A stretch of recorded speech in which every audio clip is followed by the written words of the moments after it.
Entonces, la intención es de que hablemos de este tema de granulometría. En algunas ocasiones puede ser que le llamen análisis granulométrico. Vamos a ver si aquí también se lo podemos escribir. Análisis granulométrico. Ahora, fíjense, resulta que los primeros cuates que se dedicaban a investigar mecánica de suelos, se les ocurrió la idea de que podrían agrupar pues algunos suelos o que podrían entender su comportamiento según el tamaño del grano. Vamos a poner, bueno, esa palabrita, ¿no? Por aquí. Tratar de analizar cuál es el tamaño del grano.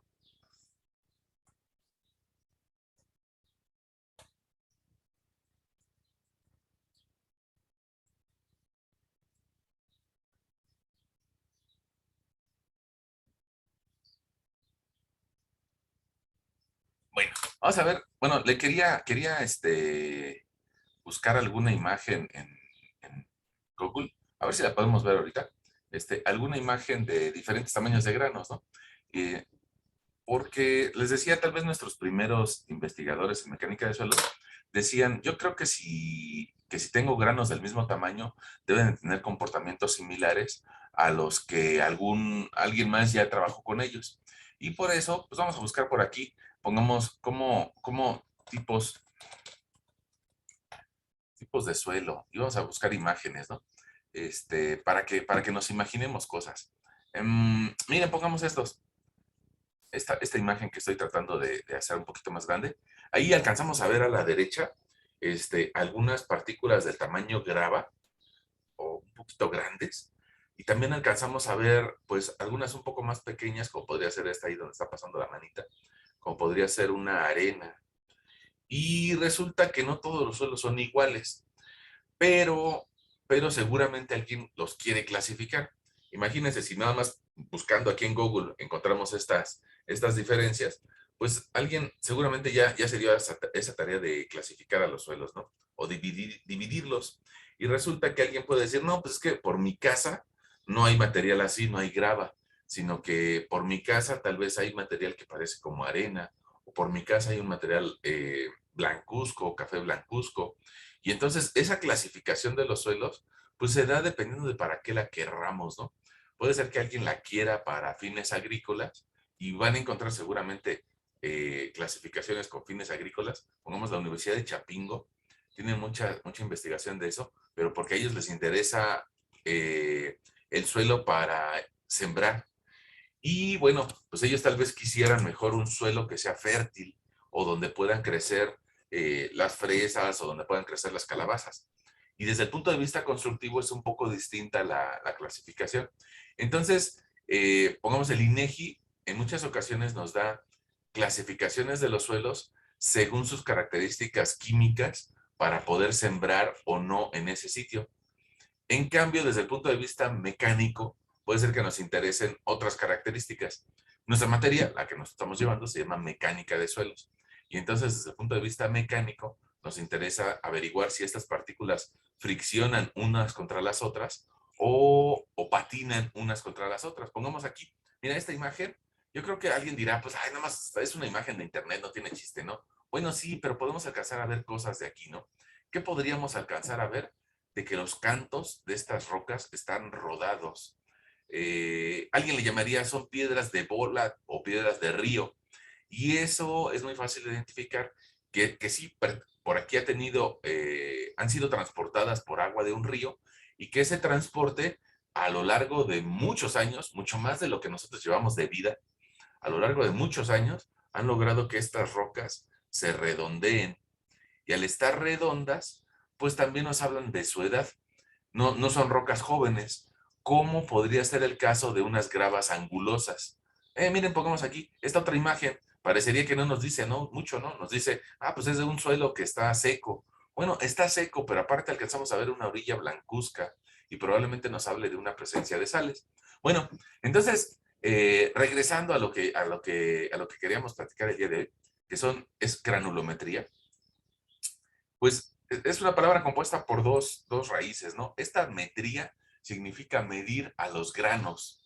Y eso de medir a los granos, pues evidentemente que es un poco complejo. Si nos regresamos a la imagen que veíamos hace algunos segundos, miren, pongamos esta. Tal vez alguien nos diga, pues es que la partícula grande es fácil de medir, ¿no? Pues tomo un hilito y la cruzo en un sentido, la cruzo en otro sentido, y podría alcanzar a decir cuánto tiene de diámetro o cuánto tiene de peso. Pero medir partículas más pequeñitas, como podrían ser las arenas, pues sería una batalla de nunca acabar. Las arenas, pues no las podemos medir granito por granito. Entonces, ¿qué hacemos? Bueno, pues que hacemos circular la muestra del suelo o el suelo, lo hacemos circular por una serie de mallas. Mira, te dibujo ahorita esquemáticamente, ahorita buscamos una imagen y yo creo que va a ser mejor que mi dibujo, pero para que nos imaginemos cosas, vamos por aquí a vertir al suelo a través de una serie de mallas o de cribas. Malla o criba. Bueno, si la paso al suelo por una serie de mallas, podría seleccionar algunas partículas que tienen un tamaño mayor que lo que mida la malla. Y entonces podemos hacer esto muchas veces, ¿no? Podemos tener un juego de muchas mallas a través de cual podamos pasar a nuestro suelo y los vamos a colocando con diferentes aberturas de la malla. Primero empezamos con aberturas de malla muy grandes, como podrían ser aberturas de 3 pulgadas de diámetro, es decir, algo así como 76 milímetros, y después vamos pasando por la malla de 2 pulgadas, por la de 1,5, vamos pasando por la de 1 pulgada, la de 3/4, y así sucesivamente. Cada una de ellas va a tener diferentes aberturas en milímetros, 25,4 milímetros, pero vamos a llegar a unas mallas tan finas que ya no nos alcanzan las pulgadas para nombrarlas, y le llamamos la malla del número 4. Esa malla del número 4 es una malla importante y tiene 4,75 milímetros de abertura. Ahora, ¿por qué se llama del número 4?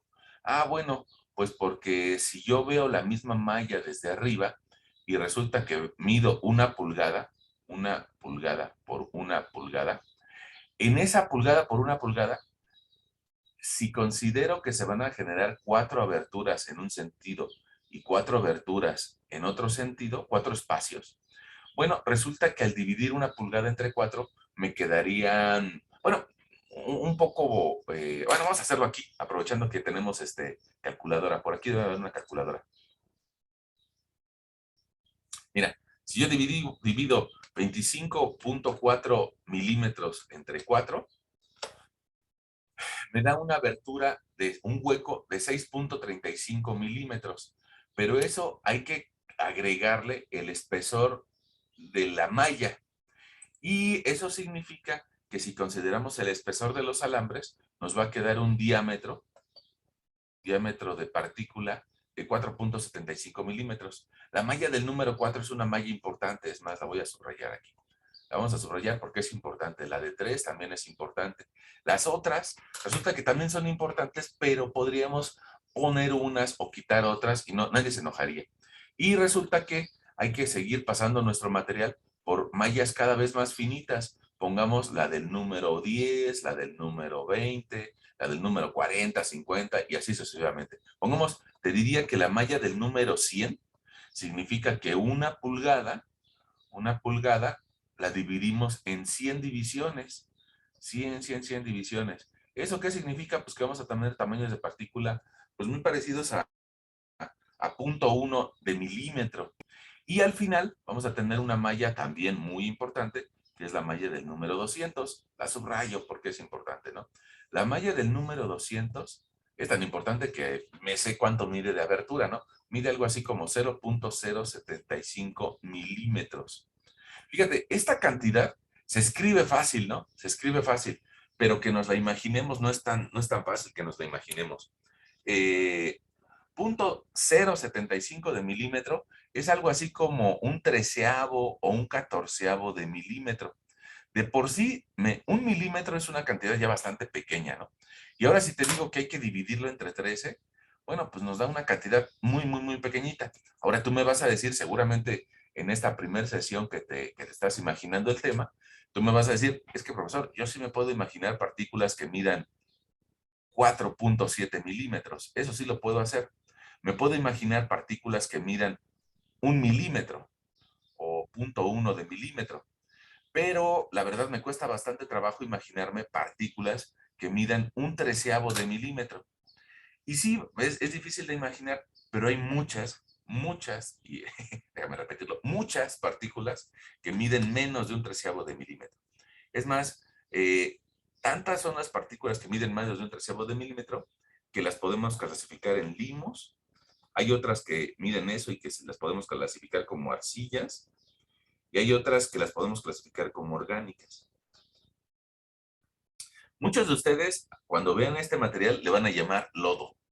Es tal vez nuestro primer nombre, ¿no? Que le decimos lodo. Ah, bueno, sí, pero no es cualquier lodo, ¿no? Sino que alguno de ellos va a tener características inertes, o sea, que no se van a expandir si le agregamos agua, que no se van a deformar si le agregamos agua, como son los limos. Y hay otras de esas partículas que parecen lodo y que tienen, pues, que son derivados de materia orgánica y le podríamos llamar un suelo orgánico. Pero hay otras partículas que si le agregas agua, ya sea porque tú lo quieres o porque simplemente está lloviendo, bueno, las arcillas se altera mucho su comportamiento a la hora que entran en contacto con agua. Y se altera tanto que pueden provocar deformaciones muy fuertes. Entonces, estas partículas que pasan la malla del 200, pues hay que tenerles un poquito de mayor cuidado. Ah, bueno. Ahora mira, estas mallas que tal vez yo con muchas ganas, pero poca capacidad técnica, quise dibujarte, yo creo que va a ser más fácil que nos encontremos por acá una imagen. Vamos a buscar mallas, mallas en suelos, mallas en mecánica de suelos. Mira, estas mallas, ahí te muestra una imagen de Mercado Libre.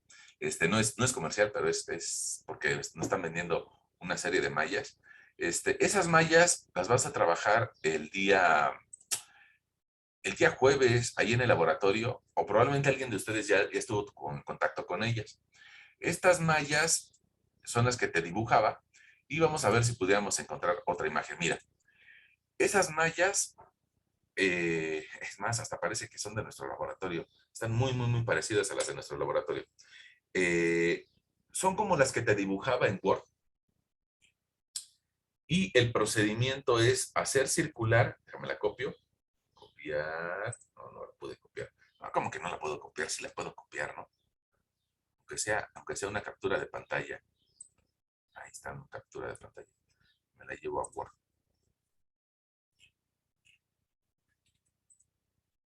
Ahí está, una captura de pantalla.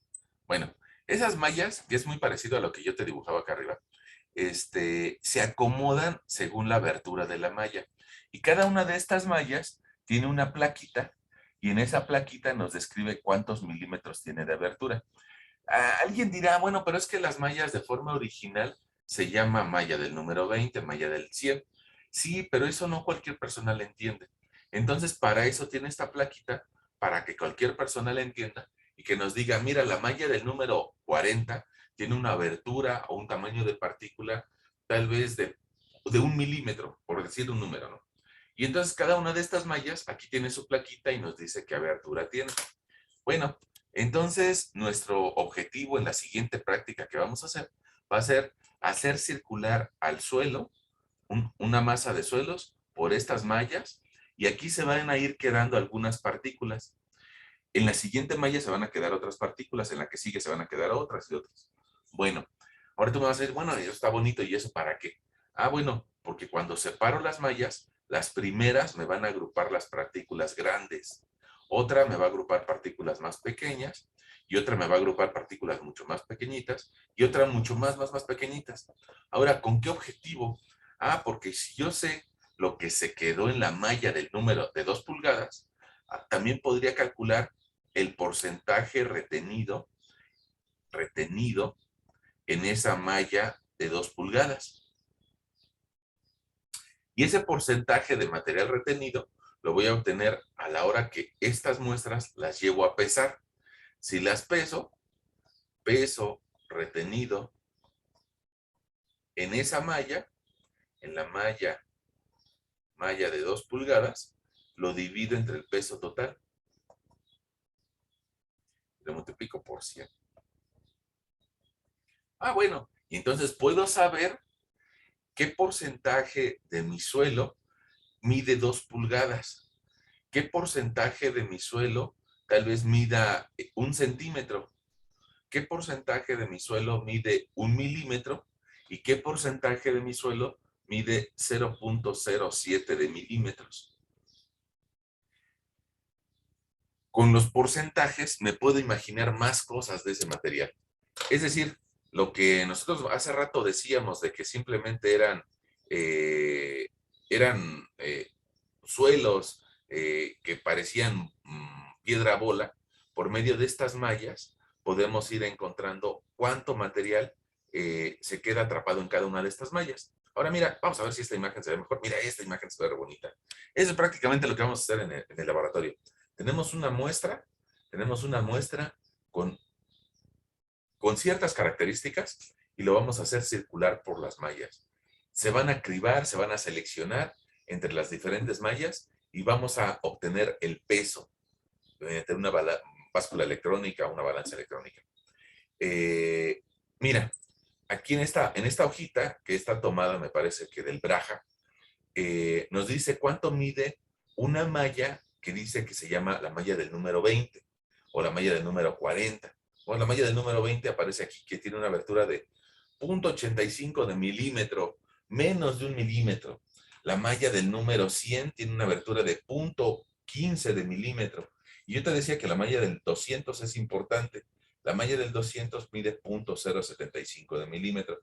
Entonces, bueno, pues así tan fácil que le dimos buscar en Google y nos encontramos sus dimensiones, pues con más razón lo vamos a encontrar en un libro, ¿no? Mira, aquí otra vez, eh, alguien aquí lo está escribiendo la malla del 200 como 74 micras, 0.075 de milímetro. Para ellos la micra es una milésima de milímetro.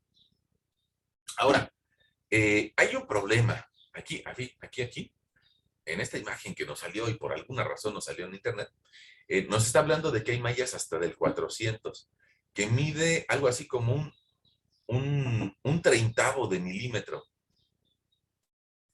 Y es una abertura muy, muy, muy fina. Y cuando las partículas miden tan poco, pues resulta que ya empieza a tener problemas desde el punto de vista mecánico. Aunque desde el punto de vista lógico lo pudiera seguir utilizando mallas que miden un treintaavo de milímetro, pues la realidad, la física nos diría que ya no funcionan, porque la actividad electroquímica, la actividad, perdón, electroestática, hace que en lugar de que las partículas sigan bajando por las mallas y se sigan clasificando, la partícula va a medir tan poquito que va a ser atraída electrónicamente hacia las rejas de la malla. Esas partículas que quedamos, que miden un treintavo de milímetro, ya no hay que clasificarlas de forma mecánica, sino que hay que clasificarlas con otro procedimiento que se llama límite líquido y límite plástico. Pero los primeros investigadores en mecánica de suelos sí utilizaban mallas del 300 o del 400 y tenían pues algunos pequeños errores, ¿no? Bueno, ahora déjenme regresar a mi pantalla compartida y por aquí está, por aquí está. Entonces vamos a agrupar el día que hagan la práctica sus mallas en dos grupos. Unas mallas gruesas, las mallas que miden pulgadas y que como son mallas gruesas me permiten clasificar a las gravas, y otras mallas que les vamos a llamar mallas pues finas o mallas medianas que me permiten clasificar a las arenas. Y lo que me queda en la última malla es el material que pasa la malla del número 200. Eso que pasa la malla del número 200 le vamos a llamar que son finos.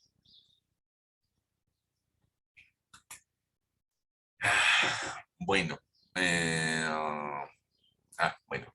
Ahora, miren, alguien seguramente me va a decir, bueno, pues sí, está bien eso que usted me dice, profesor, tratar de encontrar qué porcentaje del material mide 2 pulgadas, qué porcentaje del material mide 10 milímetros o 1 centímetro, o qué porcentaje del material mide 1 milímetro o menos. Está bien, pero ¿eso de qué me va a servir, no?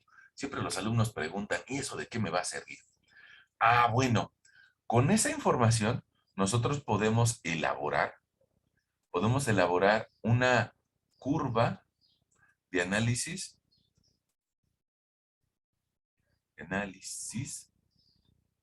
granulométrico. Y en esa curva de análisis granulométrico, en el eje de las Y, vamos a poner porcentaje que pasa cierta malla, porcentaje que pasa. Evidentemente que vamos a empezar con un valor de 100%. Y en el eje de las X vamos a poner tamaño de la partícula. El tamaño de la partícula lo vamos a medir en milímetros. Ahora, si hacemos esa gráfica en escala 1 a 1, o sea, 1 en X igual a Y, lo más seguro es de que nos dé una gráfica de la que no podamos leer nada. O sea, una curva que dices, pues está chida la curva, pero no me permite leer nada. Tamaño de partícula contra porcentaje que pasa. Entonces, nuestros investigadores predecesores a nosotros, ya nos dieron un poquito de luz y nos dijeron, no, ¿sabes qué? No la grafiques en escala aritmética, es decir, con una secuencia de 1, 2, 3 y 4. Grafícala en escala logarítmica. Es decir, grafícala en una hoja semi-logarítmica. Y resulta que esa hoja semi-logarítmica tiene por lo menos 4 ciclos. Aquí te dibujo los ciclos. ¿En qué se diferencia a una escala normal? Ah, mira, que la hoja semilogarítmica empieza en 100 y el siguiente valor no es 200, sino que el siguiente valor va a ser 10. Y el siguiente valor no va a ser 20, sino que va a ser 0. No, el siguiente valor va a ser 1. El siguiente valor va a ser 1. Y el siguiente valor va a ser 0.1 y el siguiente 0.01. Ah, mira, como que va reduciéndose en aberturas de 10. O sea, este lo multiplico por 10 y me da el que sigue. Lo multiplico por 10 y me da el que sigue. Lo multiplico por 10 y me da el que sigue. Lo multiplico por 10 y me da el que sigue. Alguien dirá, ¿y eso para qué? Ah, bueno, porque esta gráfica de la que en escala aritmética no identifico nada, en escala logarítmica se abre y las cantidades grandes me permite apreciarlas mejor y las cantidades pequeñas las reduce. Entonces, en esta gráfica, a medida de que va pasando el material por las mallas, voy diciendo, mira, en una de ellas se quedó el 5%, en la que sigue se me quedó otro 10%, otro 15%, y así sucesivamente, y empiezo a generar una curva de análisis granulométrico. Esa curva me va a dar muchos datos. Miren, antes de seguir, déjenme buscar en Google una imagen de una hoja semilogarítmica de 4 ciclos. Miren, eso es lo que yo les platicaba. Es una hoja semilogarítmica. Vamos a abrir esta. Esta es una hoja como la que tú conoces, como las milimétricas, pero si te das cuenta, aquí hay como que una línea o una serie de líneas que están más fuertes que las otras. Mira, un ciclo, 2 ciclos, 3 ciclos, 4 ciclos. Es decir, que, déjame copiarla.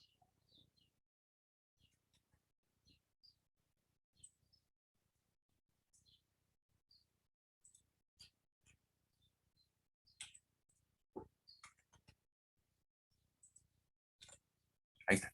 Una hoja semilogarítmica. Muy parecida a la que yo te dibujaba, ¿no? Muy, muy, muy parecida a la que yo te dibujaba. Déjame voltearla un poquito. No, así se ve. Muy parecida a la que yo te dibujaba. Y lo único que nosotros vamos a hacer es de aquí le vamos a poner 100, el siguiente ciclo 10, el siguiente ciclo 1, el siguiente ciclo 0.1 y el que sigue 0.01. Ok. Entonces, dentro de esta escala, todavía hay líneas secundarias. Y aquí me quedaría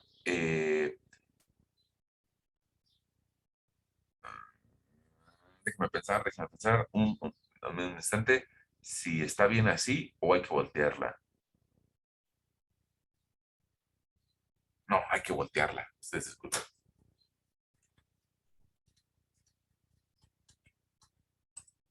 Miren, esta imagen, vamos a pedirle que la queremos girar.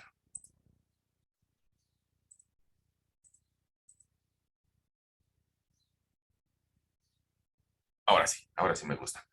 Tú vas a decir, profesor, ¿es la misma hoja? No, no es la misma. Mira, ahorita te anoto. Mira, esta hoja aquí empieza en 100, aquí va 10, aquí va 1, aquí va 0.1 y 0.01. Ahora mira, estos espacios, los grandes, aquí tendría la medida de 90, aquí la de 80, aquí la de 70, aquí la de 60,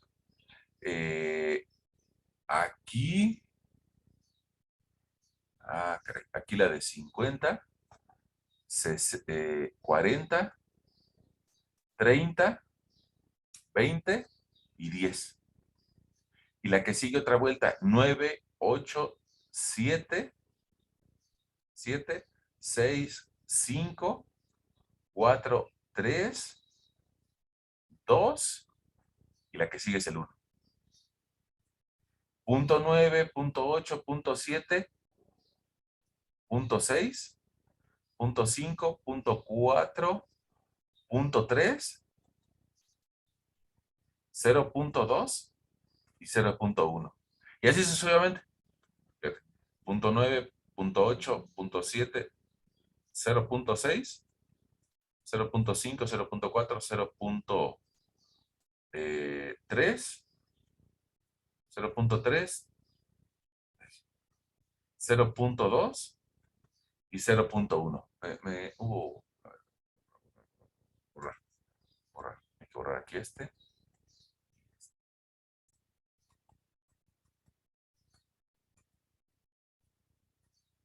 Aquí va el 2. Este, ah, cierto.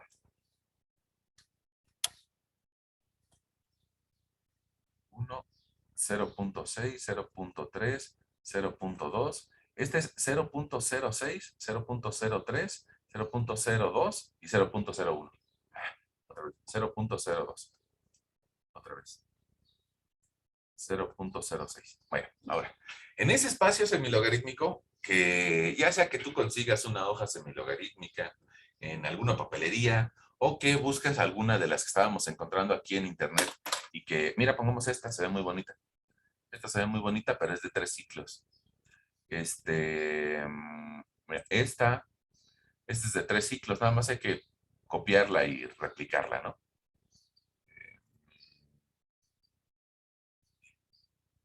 Ya sea que la encuentres en internet o que yo te explique cómo hacer una, también te puedo explicar cómo hacer una. Pues hay que generar una para nuestra clase, ¿no? Una hoja semilogarítmica de 4 ciclos.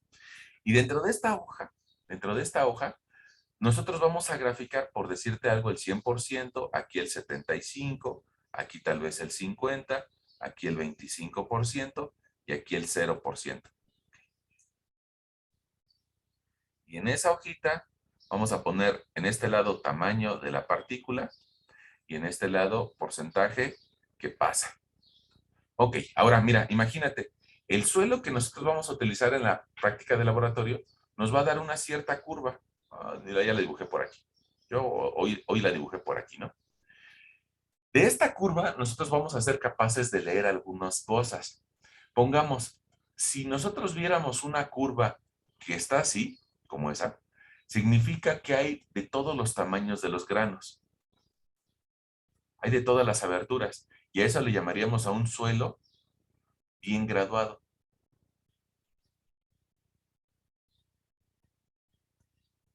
En cambio, nos va a tocar que en alguna ocasión veamos una gráfica que hace algo así. Esa caída vertical, lo que nos indica es que ese suelo, la mayoría de su material, tiene el mismo tamaño de grano. A eso se le llamaría una pobre graduación.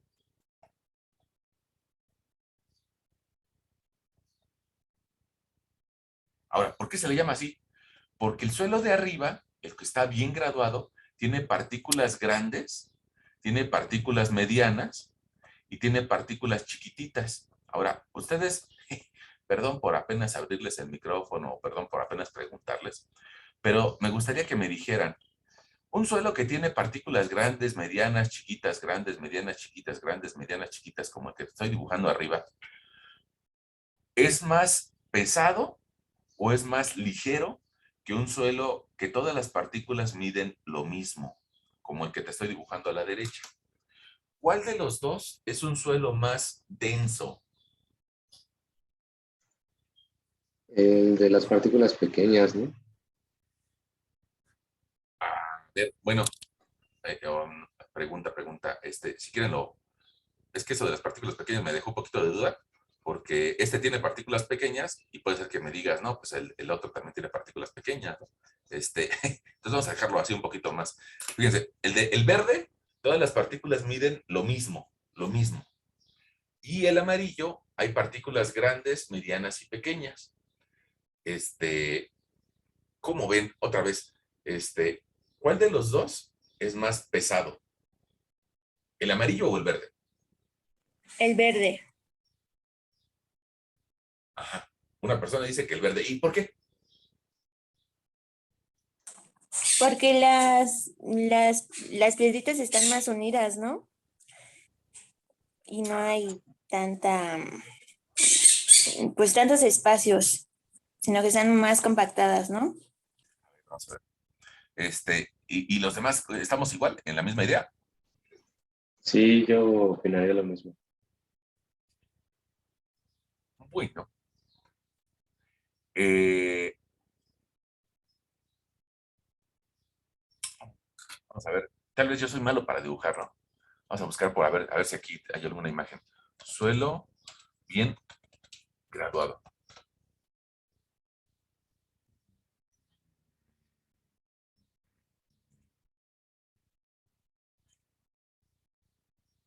Miren, esta imagen nos va a ayudar mucho. No sé si podemos entrar rápido a ella o no. Creo que no. Hay muchas imágenes ahí. Vamos a buscar.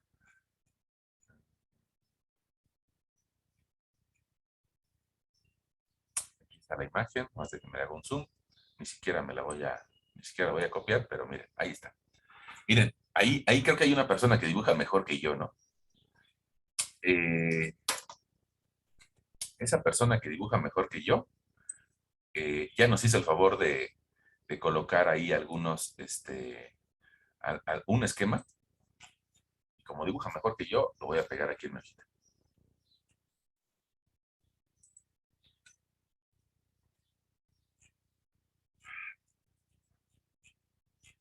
Miren, otra vez. Esa persona que dibuja mejor que yo, aquí lo que quiso representar es de que tiene partículas grandes, medianas y pequeñas.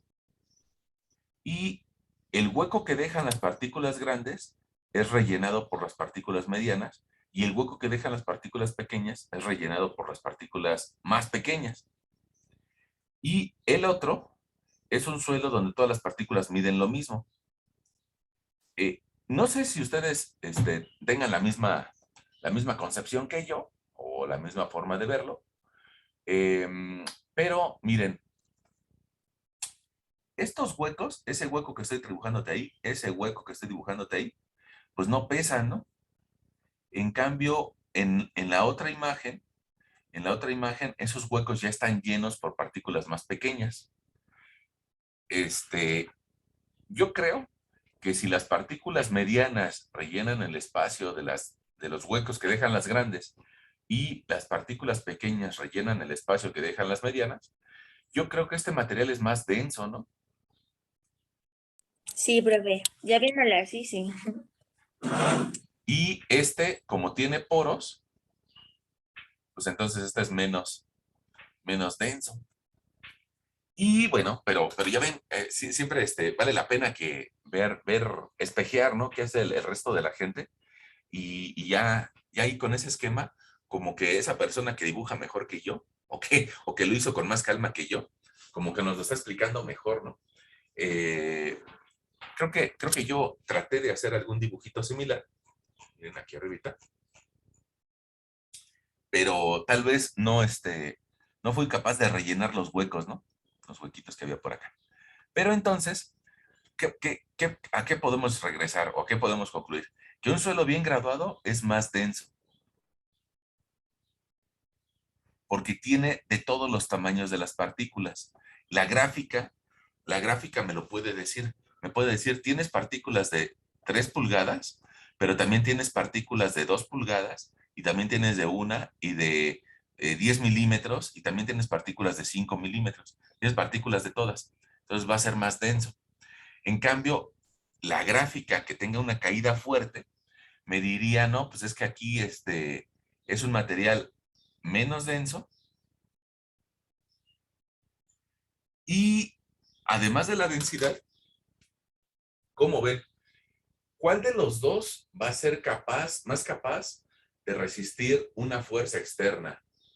¿El que tiene una trabazón porque las partículas pequeñas se unen en medio de las grandes? ¿Se meten en medio de las grandes?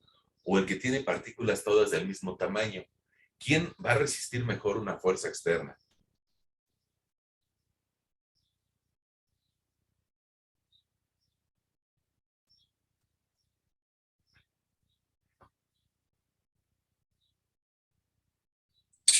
El El que amarillo, tiene profe. más, sí, no, el amarillo también. Órale, resulta que el amarillo recibe la fuerza y se le empieza a pasar a una, a otra, a otra, y a otra, y a otra partícula. Y esta también, ¿no? Recibe la fuerza y también se la pasa a una y a otra, pero hay algunos huecos en medio. Y es más fácil que como todas las partículas miden lo mismo, pues entonces patine. Eh, Vamos a verlo en el otro esquema. Aquí en el otro esquema. Igual, si le aplico una fuerza, resulta que como todos los huecos están llenos, pues hacen más contacto, contacto, contacto, contacto, contacto, contacto, contacto, que en la otra donde nada más si le pego a una, tendría 1, 2, 3 contactos. Y por acá, puede ser que alguien me diga que exagere, pero de este lado parecería como que tengo 6 contactos, y aquí nada más tengo 3. Entonces, al recibir una carga externa, parece que el material que tiene de todos los tamaños de los granos es más resistente. Y se lo podemos anotar aquí a nuestro lector. Vamos a déjenme anotárselo. Aquí se lo anota a nuestro lector. El más denso o el bien graduado es más resistente.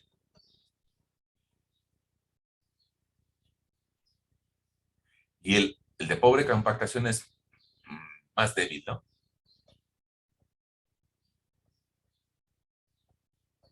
Débil. Bueno, ahora, eso nos lo puede decir esta curva. Y para eso, pues tenemos que aprender a leerle o a sacarle información. Ahora, existe algo que se llama diámetros efectivos. Esos diámetros efectivos, es el D10, el D60 y el D30. Entonces, para ubicarlos, nosotros ubicaríamos por aquí el 60% del material que pasa y trazaríamos una línea horizontal. Cuando hagan su práctica, lo vamos a hacer, ¿no? Y luego vamos a bajar y vamos a encontrar aquí un cierto diámetro correspondiente al 60% del material.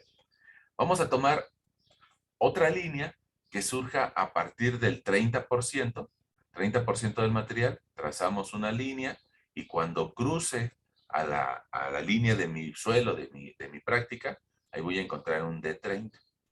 Y voy a trazar otra línea, yo creo que la podría trazar de rojo, en el 10%. 10, 10, 10, 10%, la trazo, la trazo, la trazo, la trazo, y donde cruce, ahí obtengo el D10. Y eso se llaman diámetros efectivos. Ahora, esos diámetros efectivos, a su vez, me van a permitir calcular un par de coeficientes. Ese par de coeficientes me ayudan a clasificar al suelo, y uno de ellos se llama coeficiente de uniformidad. Y ese coeficiente de uniformidad es CU igual al D60 entre el D10. Ahí por ahí hay que anotarlo, ¿no? Y hay otro coeficiente que se llama coeficiente de curvatura. Y me relaciona al D30 al cuadrado entre la multiplicación de D60 por D10. Ese par de valores me va a ayudar a determinar si una grava o si una arena tiene de todos los tamaños de los granos o no. Y bueno, te lo escribo aquí abajito. A ver si me puedo mover sin que se pierda todo. Sí, aquí, mira. Yo te diría, aquí abajito, si gustas de otro color para que sea diferente, los requisitos para una arena, no, primero para una grava, ¿no? No, para una grava bien graduada, es decir, una GW. Alguien va a decir, ¿de dónde viene la W? De el anglosajón o del idioma inglés, well. Well es bien, ¿no? Entonces, grava bien graduada. Los requisitos que debe tener es de que el porcentaje de finos sea menor a 50%, que el porcentaje de grava sea mayor que el porcentaje de arena y que el coeficiente de uniformidad sea mayor que 4 y su coeficiente de curvatura sea mayor que 1 y menor que 3. Y los requisitos para designar o para decir que un suelo hecho de arena está bien graduada, es decir, una SW, Sandwell, una arena bien graduada, su requisito es otra vez que el porcentaje de finos sea, híjole, aquí lo escribí mal, déjenme corregirlo, sea mayor de 50, mayor del 50%, que el porcentaje de arena sea mayor que el porcentaje de grava, que el coeficiente de uniformidad sea mayor que 6 y que el coeficiente de curvatura sea mayor que 1 y menor que 3. Bueno, esos serían mis requisitos para decir que una grava o una arena están bien graduadas. ¿Qué quiere decir eso? Bueno, pues que tengo que hacer la prueba antes de decirlo a simple ojo. Sí, yo creo que está bien. Pues tengo que hacer la prueba, obtener mi gráfica y de esa gráfica poder decir si está bien graduada o no. Y bueno, esa fue una primera idea que tuvieron nuestros primeros investigadores para entender qué arenas se comportan de una forma similar y qué gravas se comportan de una forma similar. Pero no todo el suelo que tenemos es grava y arena, sino que hay otros suelos que se llaman limos, arcillas y orgánicos. Y entonces, pues, nuestros primeros constructores se dieron cuenta de que algunos eran mejores suelos para construir que otros y que algunos tenían ciertas características que mejoraban con respecto a otros. Eh, y surgió la necesidad de generar algo que se llama un sistema de clasificación de suelos. Ese sistema de clasificación de suelos fue necesario para facilitar las labores de construcción. Eh, para construir las capas superficiales en una vialidad, requerimos material que parezca grava, las características de una base. En cambio, más abajo, como ya no recibe la carga de los vehículos, se pueden utilizar materiales que tengan partículas más finas o como arenas y no necesariamente que sean gravas. Bueno, pongamos para una presa, para el núcleo, requerimos que el material sea arcilla y que no deje pasar el agua. Y en los extremos de la presa, que sea granular para que tenga estabilidad. Entonces, cada tipo de suelo tiene algunas características. Algunos son más resistentes, otros son más permeables, otros son más deformables, otros son inertes ante el agua. Entonces, por eso fue necesario clasificar a los suelos y ubicarlos de una forma sencilla, donde rápidamente los pudiéramos entender. Yo usualmente les pregunto, ¿cuál es la necesidad de colocar las verduras, por decir algo, en el refrigerador ¿Y por qué colocamos las camisas en el ropero? Por qué no lo podemos hacer al revés, no? ¿Por qué no podemos, por qué sería bastante malo el colocar los jitomates en el ropero? Pues seguramente porque no son las mejores condiciones para los jitomates, y aparte porque sería una bronca estar cocinando e ir al ropero a sacar jitomates, ¿no? Entonces, usualmente agrupamos las cosas donde deben de ir para facilitarnos la vida a nosotros y también para entenderlas mejor. Entonces, pues también podríamos agrupar a los suelos. Podríamos agrupar a los que son muy deformables y a los que son poco deformables, o a los que tienen mayor permeabilidad de los que no la tienen. Esos primeros intentos se hicieron por universidades. Las universidades pues, siempre buscan un conocimiento, y entre ellas está el MIT. Se supone que es la mejor escuela para estudiar ingeniería en el mundo, ¿no? El Instituto Tecnológico de Massachusetts, el MIT. Los militares necesitaban construir carreteras y pistas de aterrizaje, y también hicieron investigación. El Cuerpo de Ingeniería Militar de Estados Unidos. Y también, pues, los ingenieros de la vida práctica, ¿no?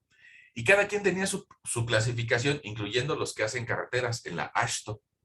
Cada quien tenía su clasificación, y eso era bastante divergente, o no llegaban a un acuerdo. Cuando se hizo la Segunda Guerra Mundial, pues muchos países requerían tener pistas de aterrizaje para bajar los aviones que estaban en combate.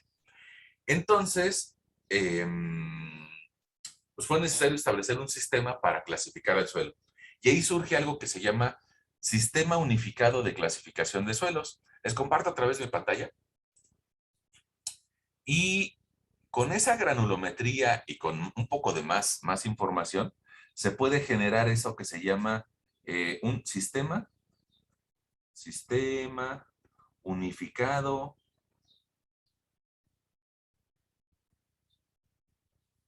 de clasificación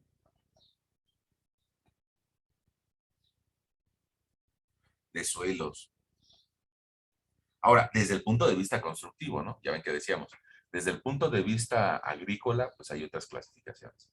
Ahora, desde el punto de vista constructivo, si yo junto estas iniciales, Sistema Unificado de Clasificación de Suelos, me da el sistema SUCS, Sistema Unificado de Clasificación de Suelos. El objetivo es de que lo podamos entender fácilmente a los tipos de suelo que hay, y que nos entendamos, que hablemos el mismo idioma, tanto ingenieros que están trabajando en Portugal, en España, en Argentina, y los yucatecos, ¿no? Que todos nos entendamos. Por eso se llama unificado. Y por eso une criterios de lo que fue el MIT, el Instituto Tecnológico de Massachusetts, los militares, la visión de ingeniería, y un montón de visiones, ¿no? Entonces, todas esas informaciones llegan al Sistema Unificado de Clasificación de Suelos. Y resulta que el sistema unificado tiene que ser un sistema sencillo. Por eso lo divide en dos grandes rubros: en suelos que yo alcanzo a sentir los granos, suelos granulares, y suelos finos, en donde no alcanzo a sentir los granos. Ahora, ¿por qué lo hace así? Primero, porque los suelos granulares, su capacidad de carga depende de cómo fricciona una partícula con la otra, cómo van rompiéndose o pegándose una partícula con la otra, y se les llama suelos friccionantes. Mientras que los suelos finos, su característica es de que no se toca partícula con partícula, sino que, sobre todo si están mojados o saturados, prácticamente la unión es entre agua viscosa de un suelo con agua viscosa de otro suelo, de otra partícula. Y entonces a los suelos finos más bien se les llama suelos cohesivos. Alguien va a decir, bueno, sí, pero todavía no estoy hablando de ningún suelo. Ah, bueno, es que los suelos granulares se dividen en dos, que serían las gravas y las arenas, mientras que los suelos finos se dividen en limos, arcillas y los orgánicos. ¿Ok? hasta ahí sería la clasificación sencilla o básica, la más simple. De hecho, esa clasificación a mí me gustaría que por lo menos ustedes al final del semestre se la supieran pues, de memoria, ¿no? A mí me gustaría que fuera así, ¿no? Ahorita vamos a platicar de más clasificaciones, pero estas 4 yo creo que sí me gustaría que ustedes la tuvieran en la mente, ¿no? Al finalizar nuestro semestre o en las siguientes semanas. Este, mm, Tal vez no me interesa que sepan particularidades que ahorita vamos a platicar, pero esos 5 tipos de suelo sí son los necesarios, los que sí debemos de saber, ¿no? Entonces, esos 5 tipos de suelo es la visión inicial de la clasificación. Una clasificación que fuera sencilla y que cualquier persona le entendiera. Pongamos, alguien dirá, es que en Cancún hay un suelo al que le dicen Sascaf. Bueno, pero es que ese es un nombre local. Y si hablamos con un ingeniero de Portugal, no nos va a entender que es un Sascaf. Es más, muchos ingenieros de la Ciudad de México no saben qué es un Sascaf, porque es un nombre que le dan de forma local en la zona maya de Cancún. Igual aquí en la zona, pongamos, del nuevo aeropuerto Felipe Ángeles, hay material que la gente de ahí le llama jaboncillo, y parece como jabón. Bueno, pero eso no le va a entender alguien de Cancún o alguien de Tijuana. Entonces es un nombre local. Para eso necesitamos decirle que es una arcilla. Y para eso necesitamos un sistema unificado. Bueno, y que todos hablamos en el medio. Ahora, en algunas ocasiones no es suficiente quedarnos con un nombrecito, ¿no? Pongamos, si yo les dijera, oigan, allá arriba están viendo el título del programa que se llama Word, ¿no? Pero ese ¿qué azul es? ¿Qué tipo de azul es el de la barra de que dice Word?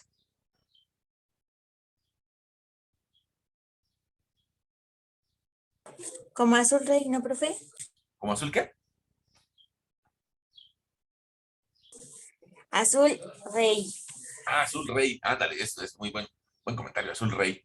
En cambio, este azul que nos sirve para subrayar, como qué azul sería,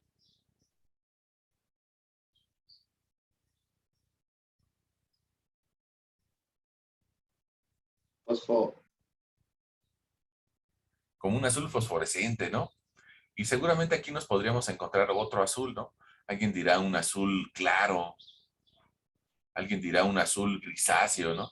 Bueno, usualmente la palabra azul no nos dice gran cosa, sino que hay que agregarle otras subdenominaciones. Lo mismo pasa con estas gravas, y lo mismo pasa con estas arenas, con los limos, y con las arcillas, y con los orgánicos. Las gravas todavía las podemos dividir en grava bien graduada, grava bien graduada,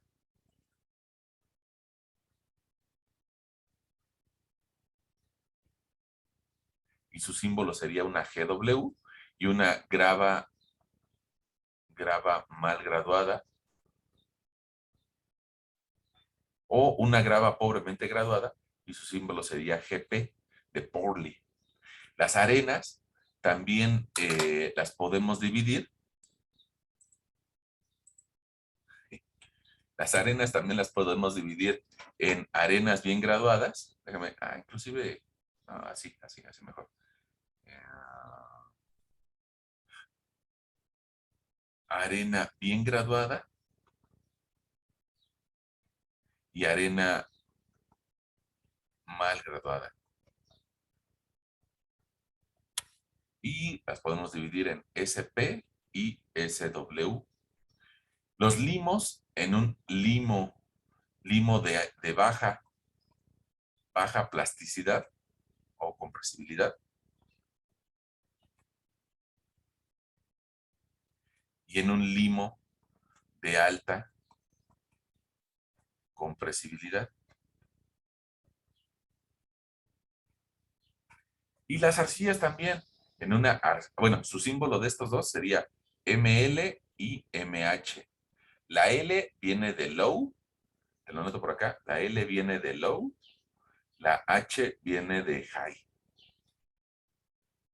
de alta compresibilidad. Y entonces las arcillas también podemos dividirlas en arcilla de baja y en arcilla de alta. Compresibilidad y compresibilidad. Y sus símbolos serían Cl y CH. La letra C lo que significa es clay o arcilla. Y los orgánicos de la misma forma. Orgánicos de baja y orgánicos de alta. Ok, ahora aquí en medio nos hacen falta otras condiciones. Los suelos granulares, el requisito que deben de cumplir es de que el porcentaje de finos sea menor que 50%, mientras que los suelos finos, el porcentaje de finos tiene que ser mayor al 50%. Esa sería una primer vertiente, ¿no? ¿Cómo dividir entre si es granular o es fino? Y para sacar el porcentaje, pues hay que hacer la prueba de granulometría, ¿no? O sacar nuestra gráfica. Ahora, las gravas, pues su requisito es de que el porcentaje de grava sea mayor que el porcentaje de arena. Y las arenas, que el porcentaje de arena sea mayor que el porcentaje de grava. O sea, donde hay mayoría, ¿no? Ok. Y los requisitos para que sea bien graduada o mal graduada, pues me parece que te los había escrito hace algunos minutos, ¿no? Mira, déjame subir mi pantalla. Ahí aparecieron. Ahí aparecieron requisitos para que una grava sea considerada bien graduada o requisito para que una grava sea considerada mal graduada, ¿no? Si no cumple con todas esas condiciones, pues no es una grava bien graduada. Ahora, aquí abajito,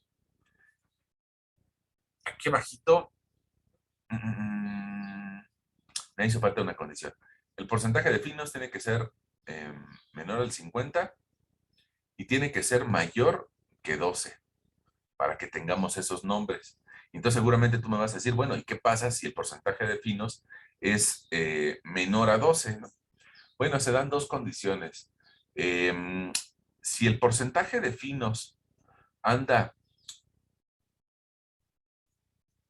entre 50 y 12, entonces aquí hablaríamos de un suelo mixto. Y sus letras todavía las podemos identificar como una GM, una GC, una SM y una SC. Es decir, una grava limosa. Ya ves que la M significa limo. Y una grava arcillosa. Una arena limosa y una arena arcillosa. Ahora, estas letras, que son como las otras que te escribí por acá, pues seguramente tú vas a decir, bueno, ¿y esas letras qué? Ah, bueno, pues son para que nos entendamos rápido, ¿no? En lugar de estar escribiendo todo el nombre, simplemente en algunos reportes de mecánica de suelos aparece, bueno, se tiene un suelo que es una GP. Ah, caray. ¿Qué es una GP? Ah, es una grava mal graduada. O puede ser que tenga un suelo que sea SM, es una arena limosa. Esa arena limosa, la SM, nada más para que lo tengas por aquí anotado, una SM es lo que tal vez nosotros conocemos como tepetate. Pero desde el punto de vista de mecánica de suelos se llama arena limosa. Arena limosa. Más que llamarle tepetate. El tepetate es un nombre local, ¿no? Es un nombre de la zona centro del país. Probablemente igual si les hablamos de tepetate en la zona de Tijuana, pues más o menos nos van a entender, pero pero sobre todo por el fenómeno migratorio. Y si les hablamos de tepetate en la zona de Guatemala, ya no nos van a entender, porque es un nombre local. En cambio, si hablamos de arena limosa, pues los profesionales de la construcción nos deben entender en Tijuana o en Guatemala, o en Portugal o en Argentina. Bueno, ahora, tú me vas a decir, bueno, está padre la clasificación, está bonita, pero no le veo sentido, ¿no? ¿Y eso para qué me va a servir? Siempre la pregunta es, ¿y eso para qué me sirve? Bueno, entonces, ¿para qué te sirve?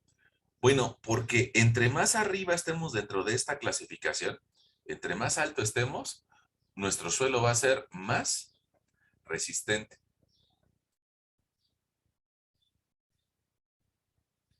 Ojalá y siempre tuviéramos la oportunidad de desplantarnos encima de gravas bien graduadas o encima de arenas bien graduadas. Los suelos granulares son muy buenos para cargar. En cambio, las arcillas y los suelos orgánicos son menos resistentes. Y tú seguramente habrás escuchado que en la Ciudad de México hay arcilla, ¿no? Y es una arcilla, precisamente arcilla orgánica. Por eso el suelo de la Ciudad de México es tan malito. Bueno, ahora, otra consideración que podríamos tomar en cuenta, que alguien diría, no, no, no todo es malo, ¿no? No, no todo es malo. Entre más arriba estemos, nuestro suelo es más permeable.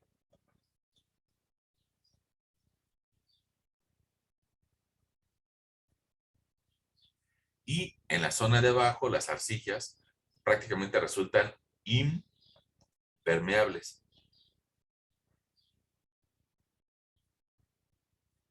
Prácticamente es impermeable la arcilla.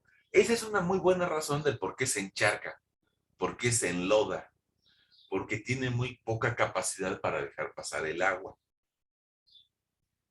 En cambio, las arenas o las gravas, muy rápidamente pasa el agua entre ellas.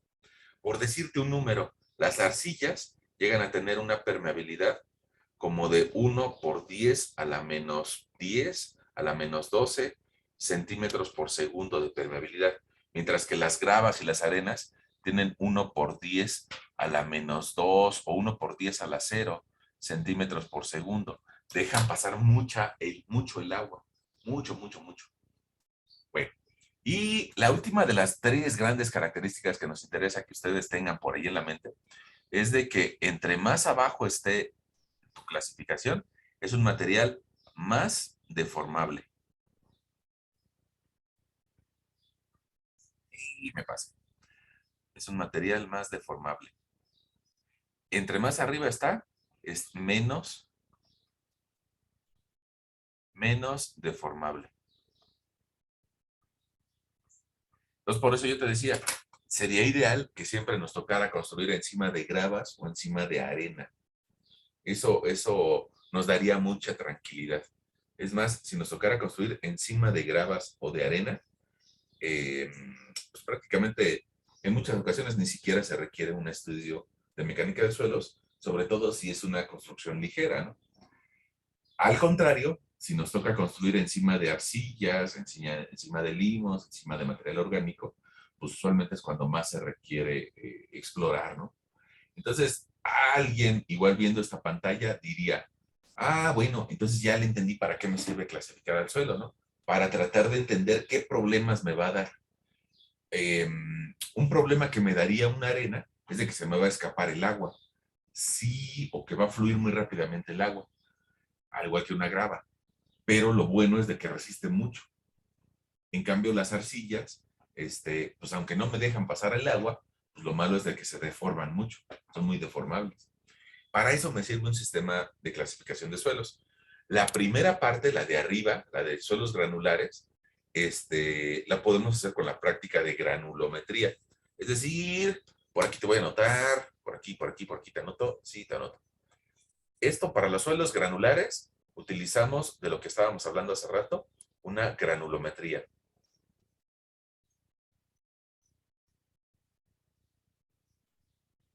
Granulometría. En cambio, para los suelos cohesivos vamos a utilizar otra práctica que se llama estados de consistencia o límites de consistencia o límites Atterberg. Límites Atterberg, que era un holandés, ¿no? Que nos heredó una forma para clasificar a los suelos finos. Bueno, ahora, la intención es de que nosotros el siguiente jueves, las personas que no la han hecho la práctica, bueno, o sea, la sección B, que hagamos la prueba de granulometría. Esa es nuestra intención. Y para eso, bueno, sería bueno que tú consiguieras una hoja semilogarítmica de 4 ciclos. No la vamos a utilizar el propio jueves, nada más nos vamos a dedicar a hacer la práctica, pero necesito explicarte cómo hacer esa gráfica. Si bien es cierto que por acá arriba yo medio te platiqué algunas cosas de ella, de la gráfica, bueno, pues en realidad nada más es un simple garabato, ¿no? Y necesitamos tal vez el siguiente viernes que entre todos la aprendamos a hacer esa gráfica y a utilizar los datos que se pueden obtener de la prueba granulométrica, de la prueba de hacer pasar granos a través de una serie de mallas. Bueno, entonces el jueves nos tocaría hacer esa práctica y el viernes les explico cómo hacer la gráfica. Pero no sé si nos estamos entendiendo o ya logré confundirlos. ¿Cómo ven? Sí, quedó claro, profe.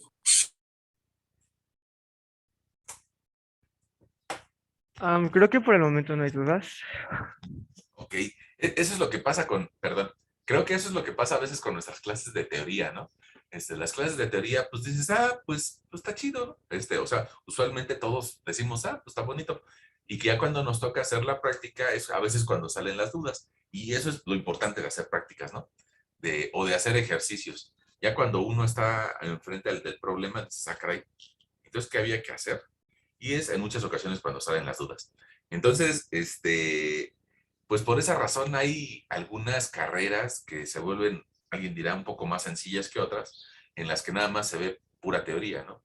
Entonces, pues nada más hay que aprenderse un texto o hay que aprenderse una fórmula y pues ya, es soluble, ¿no? En cambio, cuando nos tocan hacer algunas prácticas o esas prácticas vincularlas con algún concepto, es cuando empiezan a salir las dudas. Entonces, pues bueno, creo que por esa razón hoy no tenemos dudas. Pero si se van surgiendo dudas, pues en la práctica las podemos responder, o también cuando nos estamos viendo de alguna forma física, pues también o aquí las tratamos de contestar, ¿no? Si alguien se queda pensando en esto y se le queda una duda, pues la podemos responder. Miren, como último comentario, aprovechando que estamos a distancia, y porque seguramente ustedes me van a decir, es que el profesor hace garabatos y no se le entiende su letra, tiene una letra re fea.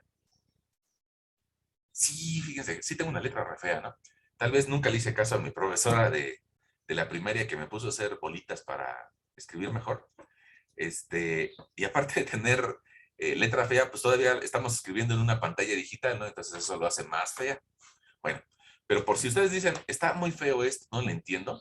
Bueno, yo creo que en internet, que usualmente tiene todo, podemos encontrar un sistema SUX de clasificación de suelos. Sistema SUX de clasificación de suelos. Y miren, nos podríamos encontrar tablitas como esta. Esa tablita, aunque no sé la verdad si se puede abrir en grande o no, la de Pinterest, prácticamente trae todo el resumen, ¿no? Trae primero los suelos granulares, los suelos finos, y ahí haga clic para aprovechar al máximo. No. Bueno, seguramente si ustedes tienen cuenta la van a ver mejor. O seguramente podremos encontrar otro sitio que nos permitiera ver esa carta de clasificación sin ser usuario. Miren, pongamos esta. Esa, yo la busqué en internet, ¿no? Y ahí nos está apareciendo toda la clasificación, incluyendo con temas que inclusive ni hemos visto. Pero miren, algo que me gustaría que vieran ahorita es de que hace rato yo les platicaba acerca de este coeficiente de curvatura y coeficiente de uniformidad. Y ahí parece que nos está dando la misma fórmula de la que yo les platicaba, ¿no? D60 entre T10. Mira, por aquí nos hablan de los mismos símbolos que yo te decía, GM, GC, GW y hasta arriba GW y GP. Ahí nos está apareciendo el CC y también el coeficiente de curvatura y el coeficiente de uniformidad. Entonces, pues estamos hablando de lo mismo, ¿no? Tal vez cada persona tendrá una forma diferente de presentar la información, pero seguimos hablando de lo mismo. Este criterio de la carta de plasticidad, ese nos hace falta verlo a nosotros. Pero bueno, pues Internet que tiene todo, nada más hay que estirar la mano y lo vamos a encontrar, ¿no? En la gran nube de la información. Mira, esta imagen se parece más a la que yo te hacía, ¿no? Vamos a ver si se ve en grande. En la página de Enrique Montalar o algo así. Miren, estas imágenes, ahí está. Esa imagen es mucho más parecida a la que yo te decía. Puede ser que él se imaginó otra forma de acomodarlo, pero también nos divide al suelo en gravas, en arenas, y nos empieza a decir, bueno, si tienes tal porcentaje de finos, se va a llamar grava bien graduada, o grava bien graduada con arena, o grava bien graduada con limo. Y aparecen un montón de clasificaciones, ¿no? Entonces, nada más hay que estirar la mano y Internet nos regala esa información. Bueno, entonces, por si el profesor escribe feo, pues ahí en Internet tenemos un montón de datos. En los libros que hay en la biblioteca, en el Juárez Vadillo, viene también la clasificación SUX. En el Braja, que es el libro que más, actualmente yo creo que es el más que más se utiliza para mecánica de suelos, también viene la clasificación. Entonces, si dices, es que el profesor escribe feo, pues nada más hay que echarle un ojito a un libro o a un Internet y vamos a encontrar la misma información. Bueno, pues entonces si no tienen algún otro inconveniente, yo creo que nos podríamos ver el jueves, ¿no? Para hacer la práctica. Sí, profe. Bueno, pues entonces no me queda más que desearles una bonita tarde y que todo salga como ustedes tienen planeado en el fin de semana, ¿no? Gracias, profesor. Gracias, igualmente. Que le vaya muy bien. Gracias, profe. Igualmente, buena tarde. Nos vemos, Bye. profesor. Buena tarde.